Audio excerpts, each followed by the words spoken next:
going on, Lorraine? I think we need motivation again this morning. It's nice to have you on Tuesday for our motivational week. I know, it's like holiday motivational moments. It's here. like Christmas early. No, but this is great. For those of you who know that Lorraine always calls in on for Monday morning motivational moment, 7:30 on Mondays. We're doing a special 7:30 every single morning this week because we are in the holiday season, and there's just, there is that little bit of increased stress, whether you think there is or not. I think it kind of affects all of us a little bit. Oh, it absolutely does, in really great ways. I mean, stress is good and stress is bad. It's just, there's so much that we want to do and experience in such a short amount of time to do it in. Right. It's really stressful. Well, it's really funny. You're talking about, I love how you do the, trending topics and things. And yes. You're talking about that new reality show, the lighting show. I know, right?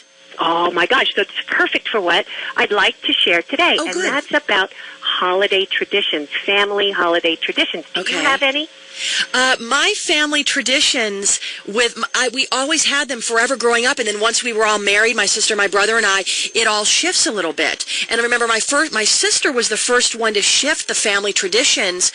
My mom would always have like a brunch at 9 or 10, and then we'd have gifts, and to open gifts with our family took like 3 or 4 hours. Sometimes we'd take a break and go back to it. My sister and her husband decided, you know what, from 5 o'clock Christmas Eve until 2 p.m. Christmas Day, it's just going to be her and her husband and my niece and nephew, their children. And that was kind of funky for my mom for a little bit in the beginning. We would all fly out to Colorado to ski and stay at their home out in Vail, Colorado, and it became weird for my mom. And it took her a couple of years to be like, okay, wait a minute, I get it. Each family has to have their own. And now we all kind of do our own thing, and then we end up getting together at various times. But it was a little thing for a bit. Yeah, it totally is.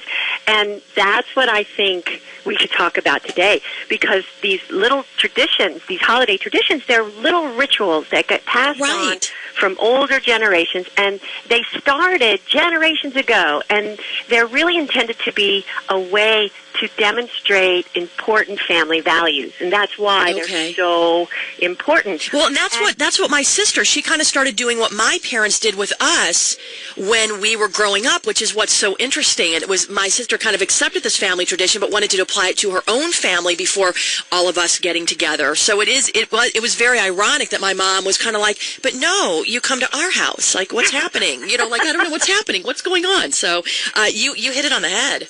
Yeah, but they're important because they reconnect everyone with roots and our religion, and they help us remember important people and happy times. And so they can't just be thrown out as we update with, stressful lives and things.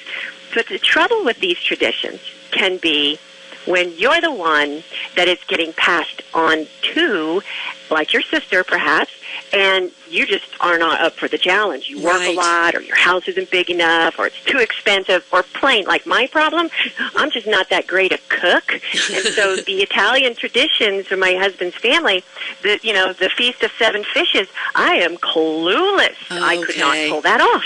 So what do you suggest we focus on?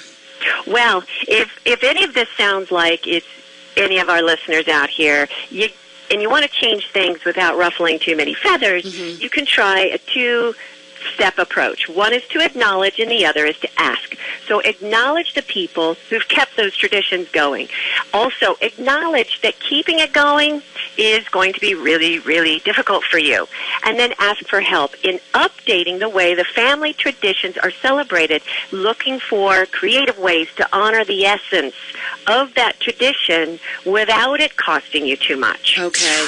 Lorraine, thank you. This is great. Where can people get in touch with you? PeacemakerCoach.com. And that's where they can also find out about a new school that you've started. There's some classes. Right. Click the link for the Center for Coaching Mastery and learn about our coach training and certification program at Westchester Community College. Lorraine, thank you. We will talk to you tomorrow morning, 7:30. I can't wait. Perfect. 103.9 FAS FM. Getting out to those roads.